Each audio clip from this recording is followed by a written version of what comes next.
Yo, yo, yo! की हाल enemy? Welcome to new video, Lookism. पिछली video में हमने पपरिका टीवी आर्क कंप्लीट की थी। इस वीडियो में हम सेकंड हैंड रन आर्क इस आर्क की स्टार्टिंग में हमें जैक दिखाते हैं जो एक लड़के से बात कर रहा होता है। उसका नाम नामसू होता है और जैक नामसू से कहता है कि मुझे एक वेबसाइट से शूज लेने हैं और हमारे जैक को वेबसाइट चलानी नहीं आती। इस कारण से वह इसको कह रहा है कि तू मुझे शूज ले दे और जैक इसे $300 भी देता है। यह चीजें जैक बहुत प्यार से इसे पूछता है, पर नामसू को लगता है कि जैक उसे धमकी दे रहा है कि यह ले $300 जाकर मेरे लिए वह शूज लेकर आ। और वैसे तो वह शूज बहुत महंगे हैं। और घर आकर नामसू सबसे पूछता है कि क्या तुम्हारे पास वो शूज है? मैं सिर्फ 30,000 ही दे सकता हूँ। और सभी लोग इसे मना कर देते हैं। और जब नामसू को लगता है कि मुझे अपने पैसे भी डालने होंगे या शूज लेने के लिए, और उसी टाइम पर एक जाने का मैसेज आता है कि मैं यह सूट $300 में भेज देता हूँ, और यहाँ पर खुश हो जाता है। और सलर कहता है क्या मैं यह कुरियर कर दूं? नामसू इसे मना कर देता है क्योंकि नामसू ने पहले भी किसी वेबसाइट से कुरियर किया था और उसके साथ स्कैम हो गया था और उसको ओसे कुरियर में एक किट मिली थी। कहता है मैं आपसे मिलकर ही यह कुरियर लूंगा। और वह सलर भी मन जाता है और वह सलर अपना नंबर नामसे को भेजता है और नाम से उसे नंबर को चेक करता है और वह नंबर किसी लड़की का निकलता है और वह लड़की मिलने को भी तैयार हो जाती है। और एक मिनट मेरी बात सुन लो, कभी भी अभी मिली हुई लड़की या कोई भी स्ट्रेंजर आपको ऑनलाइन मिलते टाइम ही कहे कि हमें मिलना चाहिए तो कभी भी आप इससे मिलना मत, क्योंकि यह आपके फ्रेंड नहीं बस एनिमी होते हैं। और अगले दिन नामसू जैक को यह बात बताता है कि वह सेलर से मिलने जा रहा है और जैक को पहले कुछ अजीब सा लगता है। वह अपने मन में कहता है क्या इसे जूता सस्ते मैं तो नहीं मिल गया, पर जैक इस बात पर इतना ध्यान नहीं देता। सीन में हमें दिखाते हैं कि नामसू अकेला ही चला गया है लड़की से मिलने के लिए और वह पूरा तैयार होकर आया है। यह अपने शोल्डर और पंप पर एक्स्ट्रा वाले कुछ चीजें लगा कर आया है और इसमें अपने जूतों में कुछ ऐसी चीजें लगाई हैं जिससे यह बड़ा लगे। इसको लगता है कि लड़की सच में आ जाएगी। व्हाट द फक भाई, यह सच में आ गए। और इस लड़की का नाम होता है हेरी और अपना भाई इसे कैफे में लेकर जाना चाहता है, पर उसी टाइम पर दो लड़के आ जाते हैं और कहते हैं कि भाई तेरा कट चुका है।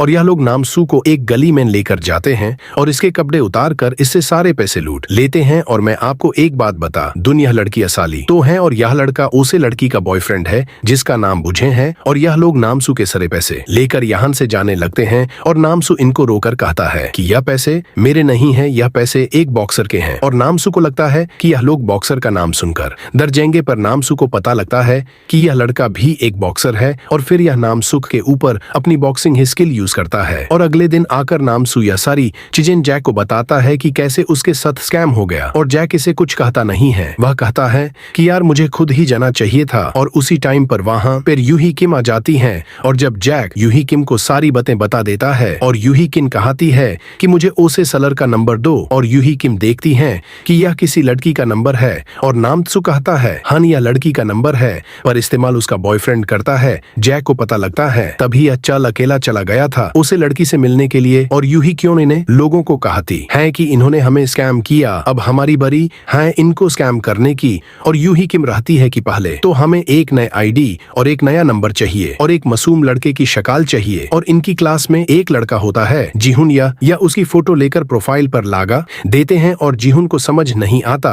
और यह लोग उसे स्कैम को चैट करते हैं कि हमें कुछ चीजें लेनी है। और वह स्कैम भी मन जाता है और उनसे चैट करने लगता है और उनको वही जगह पर बुलाता है जहां पर उन्होंने नामसू को बुलाया था। और फाइनली हमारा डैनियल कुछ बोलता है और वह कहता है यूही तुम्हें कैसे पता? इन्हें स्कैम्स के बारे में यूं ही बताती है कि उसका एक्स बॉयफ्रेंड भी यह कम करता था। और डैनियल पूछता है क्या तू उसको मना नहीं करती थी? यूही कहती है मुझे उससे डर लगता था। और नेक्स्ट सीन में हमें वही लोग दिखाते हैं जो एक मासूम लड़के से स्कैम करने की कोशिश करते हैं। और वह देखते हैं कि यह दिखने में मासूम है पर असल में तो है अपने साथ बहुत ताकतवर लोग लेके आया है। और यह खुद भी बहुत ताकतवर है। और यह इनको कहता है कि भाई आज तूने गलती कर दी, हमसे पंगा लेकर बुझेन की इस टू स्ट्रॉन्ग। वह इन्हें तीनों को ही पीट कर इनसे पैसे ले लेती है। और जो इस बुझेन की गर्लफ्रेंड है हेरन, वह अपने मन में हेल्प मांग रही होती है। और इसके बाद हमें स्कूल का सीन दिखाते हैं जहां पर जक कहता है मैं जा रहा हूँ और उसके फ्रेंड और डैनियल कहता है कि हम भी तुम्हारे साथ चलते हैं, और जक इनको मना करता है, पर जाने से पहले यह लोग कहीं खाने को जाते हैं।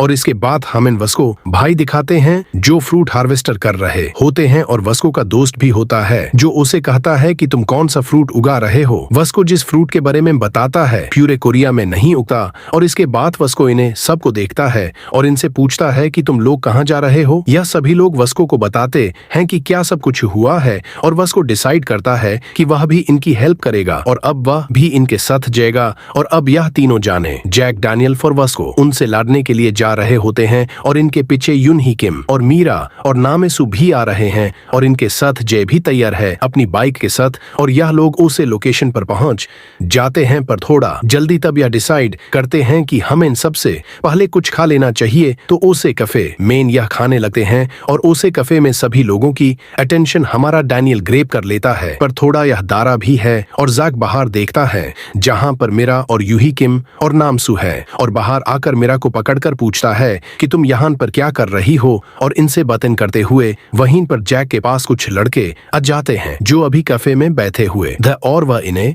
लोगों से जानबूझकर गुस्सा है कि यह लोग इतने हैंडसम क्यों हैं। यहाँ पर मीरा है तो इसलिए जैक इनके साथ फाइट नहीं करना चाहता, तो इनको यह बातों से ही यहाँ से भेजने की कोशिश करता है। और यह लोग कहते हैं कि यह लोग कितनी सुंदर लड़कियां लेकर आए हैं, और हमारे लीडर बुजन को यह बहुत अच्छी लगेगी। और उसी टाइम पर वहां पर बुजन आ जाता है और आकर कहता है कि तुम क्या बोल रहे हो, मेरी ऑलरेडी गर्लफ्रेंड है, तो मैं इनके बारे में क्यों सोचूंगा। और उसी टाइम पर नाम से उसे पहचान लेता है और जैक को बताना चाहता है कि यह लोग वही हैं, फिर उसका ध्यान अभी मीरा की और होता है, और उसका फायदा उठाते हुए बुजन जैक के ऊपर अटैक कर देता है और उसके मुंह पर मारता है, और इतने अटैक करता है उसके ऊपर मारता है कि वह बेहोश हो जाता है, और जैक का मजाक भी बना रहा होता है। उसी टाइम पर एक पत्थर उसके ऊपर कोई मारता है, और हमें पता लगता है यह मीरा ने मारा है। ओ भाई, अगर यह मीरा को कुछ भी करता है तो जैक इसको बीच में से ही फाड़ देगा। और अच्छी बात है यह मीरा को तो कुछ नहीं कहता और चुपचाप वहां से चला जाता है। पर जाते हुए जो मीरा और यूही किन को देखता है और अपने मन में कहता है, हाँ, यह लड़कियां बहुत ज्यादा खूबसूरत है, अगर मेरी कोई गर्लफ्रेंड नहीं होती तो मैं फिर इनको ही अपनी गर्लफ्रेंड बना लेता। भाई, या लॉयल नहीं है अपनी गर्लफ्रेंड से। और इसके बाद मीरा अभी पुलिस को बुलाने वाली थी, पर जैक उसका पैर पकड़कर कहता है, अब तू पीछे हट जा मेरी जान, अब मेरी बारी है। और यह लोग स्कैम करने के लिए अपना बकरा के आने का वेट कर रहे होते हैं। इनको पता लगता है कि वह बकरा और कोई नहीं जग ही है, और अभी जक और वस्को और डैनियल आए होते हैं, और अभी वस्को को भाई तो बिल्कुल शांत ही खड़े होते हैं, और बुजन के लड़के जक का अभी भी मजाक उड़ा रहे होते हैं। यह सब सुनकर वस्को भाई उनके ऊपर अटैक करने वाला होता है, और जक इनको रोककर कहता है, भाई रुक, अब मेरी बारी है। और बुजन का लड़का जक के ऊपर एक लात मारता है, और जक उसको दोज कर उसका सर्प दीवार पर मार देता है। एरवस को देखता है कि जक थक रहा है, और दूसरा लड़का भी जक को हराने की कोशिश करता है, और जक उसकी भी बहुत बुरी हालत कर देता है। इसके बाद बुजन खुद आता है जक के ऊपर अटैक करने के लिए, और वस्को को लगता है अब जक इट्स ओवर, पर जैसे ही बुजान उसके ऊपर अटैक करता है, जक अपने एक ही पंच से बुजान को नीचे गिरा देता है, और बुजान रोन लगता है। भाई, इस टाइम को जक बिल्कुल ही नहीं रुकने वाला, क्योंकि अभी उसकी क्रश उसे देख रही है। अभी तो भाई बिल्कुल ही नहीं रुकने वाला। पर उसी टाइम पर बुजन की पूरी गांग आ जाती है,